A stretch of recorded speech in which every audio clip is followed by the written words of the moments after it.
하나님께서 우리에게 주시는 말씀 로마서 9장 1절에서 5절 말씀 봉독합니다. 내가 그리스도 안에서 참말을 하고 거짓말을 아니하노라. 나에게 큰 근심이 있는 것과 마음에 그치지 않는 고통이 있는 것을 내 양심이 성령 안에서 나와 더불어 증언하노니 나의 형제 곧 고륙의 친척을 위하여 내 자신이 저주를 받아 그리스도에게서 끊어질지라도 원하는 바로라. 그들은 이스라엘 사람이라. 그들에게는 양자됨과 영광과 언약들과 율법을 세우신 것과 예배와 약속들이 있고 조상들도 그들의 것이요 육신으로 하면 그리스도가 그들에게서 나셨으니 그는 만물 위에 계셔서 세세의 찬양을 받으실 하나님이시니라. 아멘. 반갑습니다. 오늘 거룩한 주일 하나님의 은혜가 충만한 하루가 되시기 바랍니다. 백범일지는 김구 선생님, 독립운동가 김구 선생님이 쓴 자서전입니다. 우리나라 보물 1245호로 지정되어 있는 소중한 역사 자료입니다. 김구 선생은 책의 본문 뒤에 동포에게 호소하는 글을 실어 놓았는데 그것이 유명한 나의 소원입니다. 여러분 잘 아시는 내용 한번 읽겠습니다. 내 소원이 무엇이냐 하고 하나님이 물으시면 나는 서슴지 않고 내 소원은 대한 독립이요 하고 대답할 것이다. 그 다음 소원은 무엇이냐 하면 나는 또 우리나라의 독립이요 할 것이요.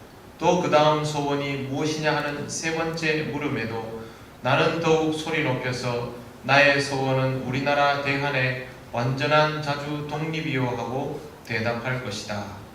이렇게 이어지는 내용입니다. 그의 마음속에는 대한민국의 독립 이외에는 다른 소원은 없다는 뜻입니다. 이런 김구 선생의 소원이 완전히 이루어지면 좋겠지만 현실적으로 이것은 쉽게 이루어질 수 있는 일은 아닙니다. 지금 우리의 현실을 보면 아직도 완전한 자주성을 갖추고 있다고 보기는 어렵습니다. 약소국이라서 어쩔 수 없다라고 말하지만 작은 나라가 다 약소국은 아닙니다. 이스라엘이나 네덜란드를 보면서 누가 약소국이라고 하겠습니까? 국제사회의 입지는 군사력보다 더 중요한 무언가가 있는데 이 부분이 아직도 취약한 것이 부인할 수 없는 사실입니다. 현재 우리의 모습은 나라의 독립을 위해서 목숨을 바친 선조들에 비하면 여러 부분에서 아쉬움이 많습니다. 강대국의 틈바구니에서 스스로 살아남을 만해지는 것은 쉽지 않지만 백범 선생이나 안중근 의사나 윤봉길 의사나 도산 안창호 선생 같은 분들이 남겨준 유지가 있기 때문에 우리 민족은 이 냉혹한 국제사회 속에서 결국에는 스스로 살아남는 법을 체득할 것이라고 생각합니다. 김구 선생처럼 민족을 사랑하는 마음을 고백한 사람이 또 있습니다. 오늘 우리가 말씀에서 보는 바울입니다. 오늘 성경 말씀에 등장하는 바울의 고백은 매우 강경하여서 표현을 보면 마치 김구 선생이 써놓은 나의 소원을 보는 듯 합니다. 하지만 함축된 의미에는 많은 차이가 있습니다. 바울은 정치가나 독립운동가는 아니었습니다.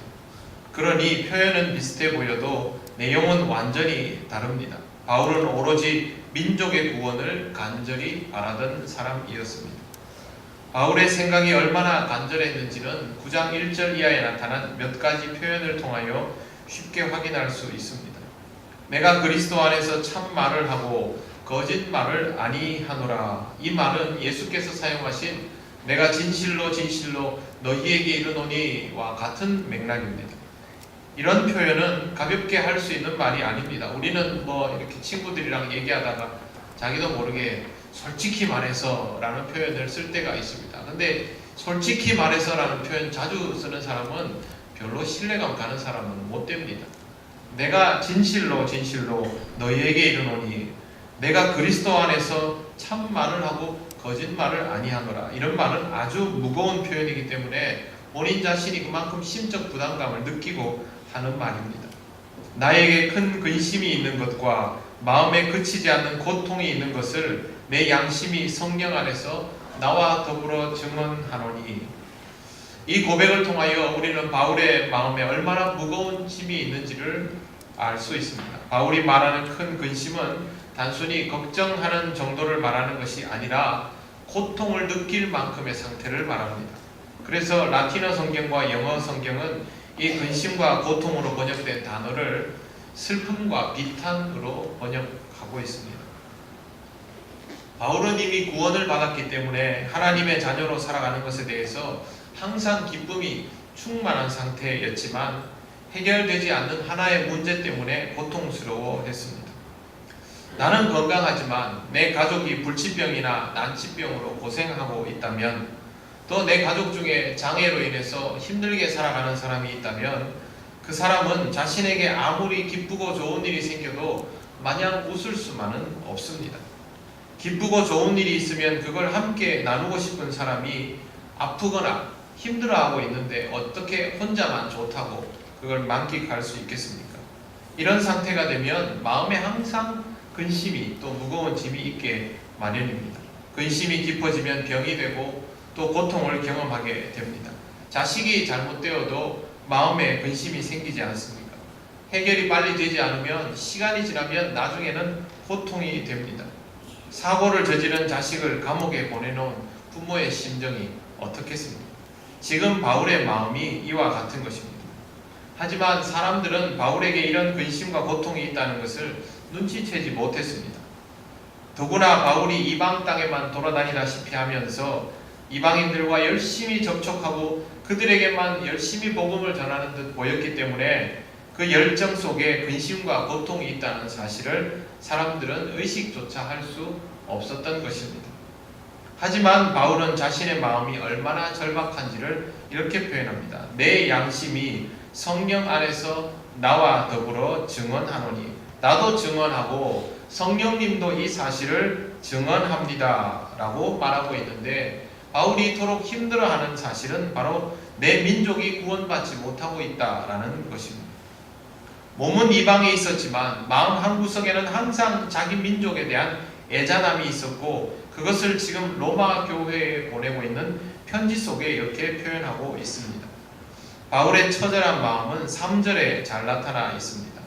나의 형제 곧 고륙의 친척을 위하여 내 자신이 저주를 받아 그리스도에게서 끊어질지라도 원하는 바로라.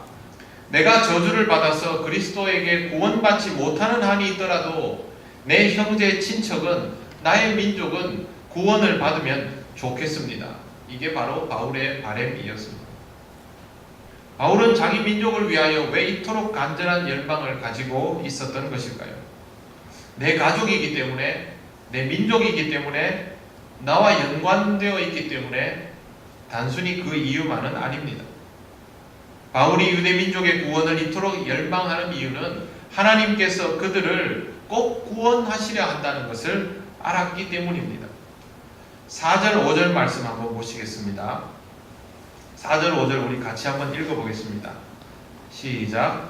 그들은 이스라엘 사람이라 그들에게는 양자됨과 영광과 언약들과 율법을 세우신 것과 예배와 약속들이 있고, 조상들도 그들의 것이요 육신으로 하면 그리스도가 그들에게서 나셨으니 그는 만물 위에 계셔서 세세의 찬양을 받으실 하나님이시니라. 아멘. 우리는 보통 이런 생각을 합니다. 내 가족이기 때문에, 내 민족이기 때문에, 나와 연관되어 있기 때문에 전도해야 되고 구원해내어야 한다. 우리 감정이 그런 쪽으로 움직이니까 그렇게 생각할 수 있습니다. 하지만 이건 모두 우리 중심의 생각입니다. 이것보다는 하나님의 중심으로 생각해야 됩니다. 하나님의 자녀이기 때문에, 하나님께서 모든 것을 예비해 주셨기 때문에 설사 나와 상관이 없더라도 하나님이 만지신다면 그 민족은 전도되고 구원되어야 하는 것입니다. 4절 읽어보면 그 내용을 알 수 있습니다. 먼저 그들은 이스라엘 사람들입니다. 이스라엘이라는 이름은 하나님과 겨루는 자입니다. 하나님과 겨루는 자라는 이름은 아무에게나 붙여지는 것이 아닙니다. 하나님과의 특별한 만남이 있는 민족이라야 이런 이름을 가질 수 있습니다. 하나님은 이 민족을 양자로 삼아 주셨습니다. 하나님의 영광을 보여주셨고, 모세를 통하여 언약을 세우실 뿐만 아니라 율법까지 허락해 주셨습니다. 어느 누구에게도 하지 않았던 특별한 약속을 이 작은 민족에게 해 주셨던 것입니다. 이뿐만이 아닙니다. 하나님은 그 후에도 계속 이스라엘 민족과 소통하셨습니다.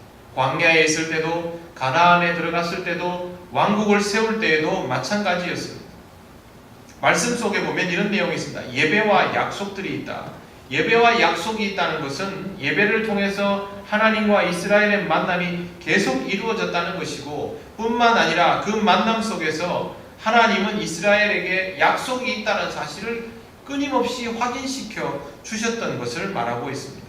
모세에게도 그렇게 하셨고, 이스라엘 출애굽 1세대에도 그렇게 하셨고, 이후에 여호수아에게도, 다윗에게도, 그 이후에 포로가 되었을 때도 하나님은 약속이 있다는 사실을 끊임없이 확인시켜 주셨습니다.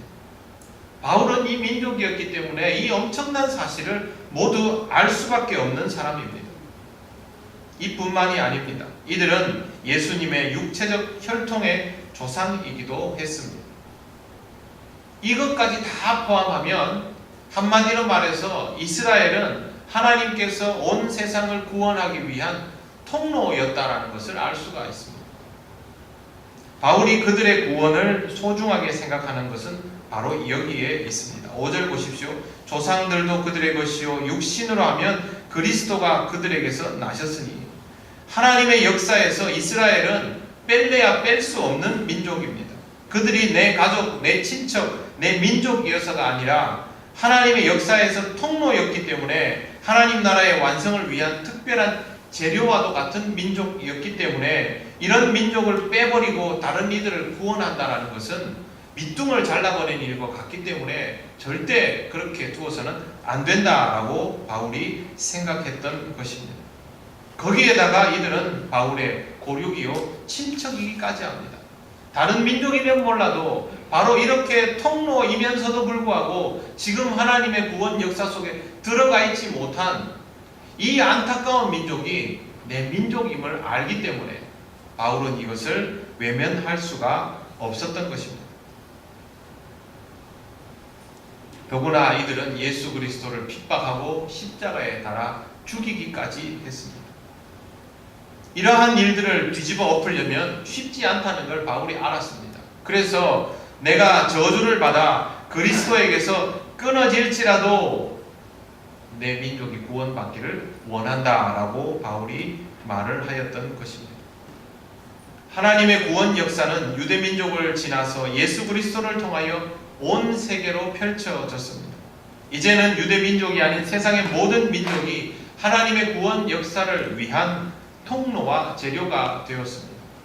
지금 우리가 예수를 믿고 있다는 것은 하나님께서 이 민족을 이미 통로와 재료로 사용하셨다라는 것을 의미합니다. 그러니까 우리가 지금 신앙생활을 하고 있는 것입니다. 이미 우리가 이렇게 살아가고 있는데 이 나라에 이루어진 구원의 흐름을 통하여 이렇게 마음 놓고 신앙생활을 할 수 있게 되었는데 정작 우리에게 복음을 전해준 이 나라 이 민족은 그토록 힘든 시간을 신앙으로 견뎌왔던 이 민족은 오히려 신앙이 퇴조하여 가고 있습니다. 점점 더 하나님의 구원 역사에 빗겨 있던 유대 민족처럼 되어가고 있습니다. 이런 모습을 바라보는 우리의 마음은 바울과도 같아야 하는데 정말 그럴까요? 그렇지는 못한 것 같습니다. 우리는 지금 온통 정치와 경제에 마음이 쏠려 다른 것을 돌아볼 생각조차 못하고 있습니다. 물론 지금의 일들이 너무도 중요한 것은 사실입니다. 하지만 이 시국의 중요함이 우리 민족의 구원을 잊어버려도 될 정도는 아닙니다. 우리는 이미 구원받았다고 하면서 관심을 꺼버려도 좋을 일은 아니라는 말입니다. 바울은 자신이 살아가고 있던 시대가 식민 통치의 상황이라는 것을 헤아리지 못한 것일까요? 그렇지 않습니다. 그렇게 똑똑한 사람이 왜 그 시국을 모르겠습니까? 힘이 약해서 어쩔 수 없는 일이라고 생각했던 것일까요? 어쩌면 생존의 문제는 우리보다 바울에게 더 절박했는지도 모릅니다. 그럼에도 불구하고 바울이 이토록 간절하게 민족의 구원을 염원하였던 것은 그들의 구원과 자신의 구원이 하나의 역사임을 부정할 수 없었기 때문입니다. 5절 마지막에 예수 그리스도에 대하여 바울은 이렇게 말하고 있습니다. 그는 만물 위에 계셔서 세세의 찬양을 받으실 하나님이시니라. 아멘. 주님은 만물 위에 계셔서 세세의 찬양을 받으실 하나님이십니다. 그렇기 때문에 세상 모든 사람들이 구원을 받을 수 있는 것입니다. 바울이 구원받는 것과 유대인들이 구원받는 것이 따로 떨어져 있는 것이 아닌 것처럼 우리가 구원받는 것이 이 나라가 구원받는 것과 따로 떨어져 있는 것이 될 수 없습니다. 그러므로 우리는 이 나라, 이 민족이 구원받아야 하는 문제를 항상 나의 문제로 받아들여야 합니다. 지금 일어나고 있는 일들도 이 나라가 신령하고 건강한 그리스도인들로 채워져 있었다면 충분히 해결하고도 남음이 있습니다. 문제는 발생할 수 있습니다. 더 심각한 것은 해결하지 못하는 것이죠. 지금 이 나라의 가장 심각한 일이 무엇이라고 생각하십니까? 비리? 아닙니다. 불신입니다. 지금 우리 국민은 아무도 믿지 않습니다. 지상파 뉴스도 믿지 않고 종편 보도도 믿지 않습니다. 국내 유력 일간지의 보도도 믿지 않습니다. 정부의 발표도 믿지 않고 법원의 판결도 믿지 않습니다. 이웃도 믿지 않고 형제도 믿지 않습니다. 교회 안에도 불신이 가득합니다. 그동안 너무 속아왔기 때문입니다. 국제적으로 공신력 있는 언론인들이 보도를 해도 그냥 부정해버립니다. 모든 것이 자기적인 것들에 대한 배신감이 이렇게 나라 전체를 불신감에 빠뜨려 버린 것입니다. 위정자들이 정보를 조작하는 나라에서 믿을 수 있는 것이란 더 이상 존재하지 않게 되었습니다. 이 나라는 믿음이 회복되어야 합니다. 그리고 이 회복의 출발점은 당연히 그리스도인이어야 합니다. 평소에는 전도하지 않던 사람들이, 사회적인 모범이 되지도 못하던 사람들이 갑자기 정치 집회에 나가서 교회 다니는 사람 티를 내는 것으로 회복의 역사가 이루어질 수 없습니다. 그런 자리에 서서 내가 이런 정치적 노선을 가진 것도 신앙 때문이다 라고 말을 했을 때 사람들이 그 말을 믿고 싶어 할 정도가 되어야 합니다. 그러려면 우리는 평소에 열심히 복음 전하고 말씀 중심의 삶을 살았어야 합니다. 평소에도 이 나라를 아끼고 사랑하고 이 도시를 아끼고 사랑하였어야 합니다. 내 나라, 내 도시, 내 민족, 내 형제를 위하여 희생을 마다하지 않겠다며 살아온 사람의 말을 누가 외면하겠습니까? 두려움을 가지고는 이렇게 할 수 없습니다. 자기를 방어하려고 해서는 결코 할 수 없는 일들입니다. 사랑하는 마음 없이는 할 수 없는 일들입니다. 예수님이 누구이신가에 대한 확신이 있을 때 비로소 시작할 수 있습니다. 바로 우리가 제대로 구원받고 구원받은 자다운 확신을 가지고 이 땅을 살아갈 때 비로소 가능해지는 일입니다. 우리가 믿는 예수님은 사실 만물 위에 계셔서 세세의 찬양을 받으실 하나님이십니다.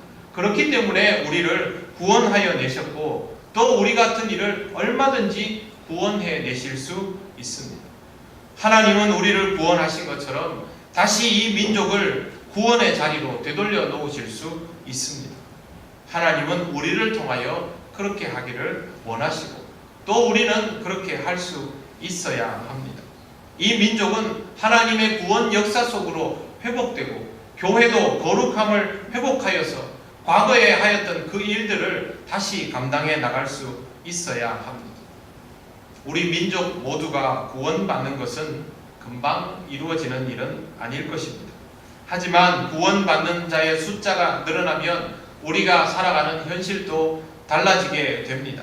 정치와 경제를 바꾸는 일은 지도자들이 하는지 모릅니다만 이 나라의 근본을 바꾸는 일은 또 이 나라를 살리는 일은 하나님이 하실 일이고 우리가 움직여야 할 일들입니다. 바울도 같은 심정으로 그렇게 말하였을 것입니다. 우리도 바울 같은 마음으로 살아가야 할 텐데 제일 먼저 해야 하는 것은 기도입니다. 이번 조찬 기도회 때 목사님 한 분이 말씀을 전하시는데 제가 딱 한 구절이 머리에 남았습니다. 행동을 기도보다 앞세우지 마라. 또 한 가지 더 생각이 났습니다. 행동을 말씀보다 앞세우지 마라. 이 두 가지만 조심하면 우리는 하나님께서 원하시는 것을 감당할 수 있습니다. 우리가 할 수 있을까요? 우리 같은 사람들이 할 수 있을까요? 우리는 못합니다. 그러나 우리가 믿는 하나님은 하실 수 있습니다. 하나님은 아직도 이스라엘을 구원하는 것을 포기하지 않으십니다. 하나님은 이 나라가 하나님의 거룩한 나라의 일꾼으로 회복되는 것을 포기하지 않으십니다. 이렇게 많이 세워놓은 교회들이 헛되이 쓰러져가는 것을 바라만 보시지 않습니다. 하나님은 우리를 통하여 이 어려운 시대에 다시 한번 믿음의 역사가 회복되기를 원하시고, 또 그렇게 회복되는 믿음의 역사를 통해서 이 나라에 가득한 불신의 풍조를 무너뜨리기를 원하십니다.